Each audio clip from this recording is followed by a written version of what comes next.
सावित्री 2 बेटों की माँ थी। उसे इस बात पर बड़ा घमंड था। वो मानती थी कि बेटे घर की शान होते हैं। ये ले सावित्री, मिठाई खा, मेरे यहाँ पोती पैदा हुई है। ये सुनते ही सावित्री मुंह बना के कहती है, अरे तू तो लुट गई, बर्बाद हो गई, तेरे यहाँ लड़की पैदा हो गई। अरे तू ऐसा क्यों कह रही है?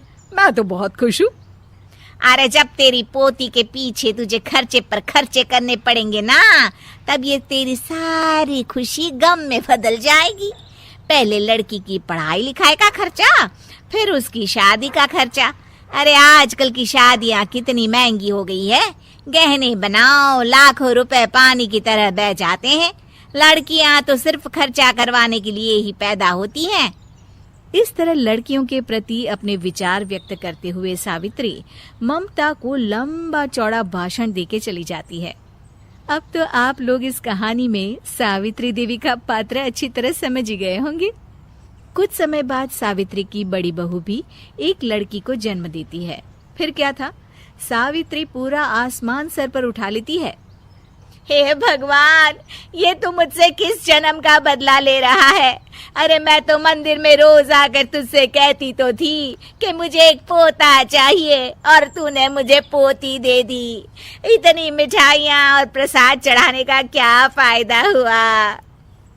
तभी सावित्री की बहू निशा कहती है, क्या माँ जी, आप भी इतनी सी बात पर नाराज हो गई हैं? देखिए तो आपकी पोती कितनी सुंदर है, बिल्कुल आप पर गई है।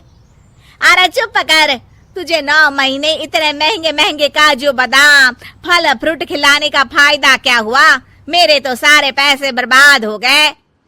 ये सुन सावित्री का बड़ा बेटा अजय कहता है, माँ, तुम सिर्फ नाम के लिए 2020 में रहती हो। असल में तुम्हारा दिमाग सैकड़ों साल पुरानी सोच रखता है। आज के जमाने में लड़का और लड़की में कौन फर्क करता है? मैं तो बहुत खुश हूँ कि भगवान ने मुझे लक्ष्मी के रूप में बेटी दी है।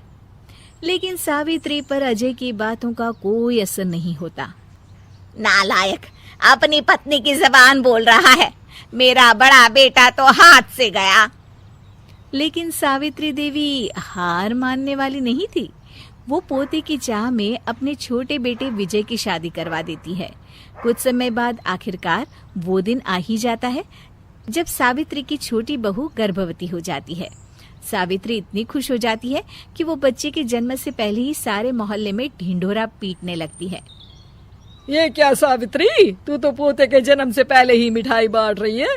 पहले पोता पैदा तो होने दे, और फिर क्या पता अगर पोते की जगह पोती पैदा हो गई तो। ये सुन सावित्री चिढ़ जाती है। अरे अपनी काली जबान मत चला, मेरी मिठाई खा के मेरा ही बुरा सोच रही है। बड़ी आई, ला मेरी मिठाई वापस कर। देख लेना, इस बार मेरे यहाँ पोता पैदा होगा, पोता। लेकिन ठीक इसका उल्टा होता है। सावित्री की छोटी बहू भी एक लड़की को जन्म देती है। सावित्री फिर से रोना धोना शुरू कर देती है और अपनी छोटी बहू को कोसते हुए भला बुरा कहने लगती है। देखते ही देखते ये सावित्री की रोज की आदत हो जाती है।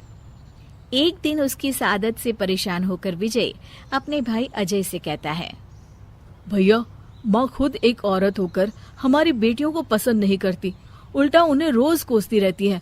मुझे माँ की यह आदत बिल्कुल पसंद नहीं आती। अरे तू ठीक कहता है, मैं भी अब माँ से तंग आ गया हूँ। अच्छा, तो अब तुम दोनों इस तरह पीठ पीछे मेरी बुराई भी करने लग गए हो? नहीं माँ, हम चाहते हैं कि घर में शांति बनी रहे। हमें हमारी बेटियाँ बहुत प्यारी है। मैं नहीं चाहता कि वह तुम्हारे ताने सुन सुन कर बड़ी हो, और इसीलिए हम दोनों ये घर छोड़कर चले जाएंगे। हाँ माँ, मैं भैया की बात से सहमत हूँ। जब तुम इस घर में अकेली रहोगी तब तुम्हें अपनों की कीमत का एहसास होगा।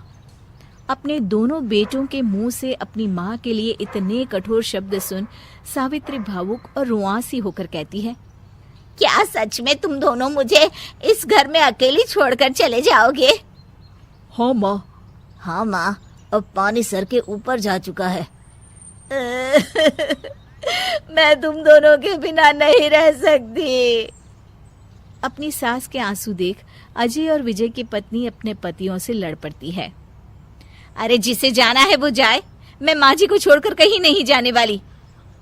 भाभी, आप ये क्या कह रही हैं? वही जो तुम सुन रहे हो। दीदी बिल्कुल सही कह रही है। हम बेटियों के संस्कार हमें सिखाते हैं कि सास माँ समान नहीं बल्कि माँ ही होती है और उस माँ की जिंदगी भर सेवा की जाती है।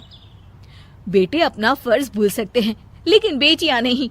आप दोनों शौक से जा सकते हैं। माँ जी, हम दोनों के रहते आपको किसी बात की फिक्र करने की जरूरत नहीं। फिर क्या था, सावित्री के ऊपर छाए बेटों के घमंड के बादल उसकी बेटी स्वरूप बहुओं के तेज के आगे आंसू के रूप में परिवर्तित होकर सावित्री की आंखों से बहने लगते हैं और वो उन दोनों को गले लगा लेती है। मैं जिंदगी भर बेटियों को कोसती रही, लेकिन आज तुम दोनों को देख मुझे समझ आ गया कि बड़े अभागे होते हैं वो लोग जिनके घर बेटियां नहीं होती।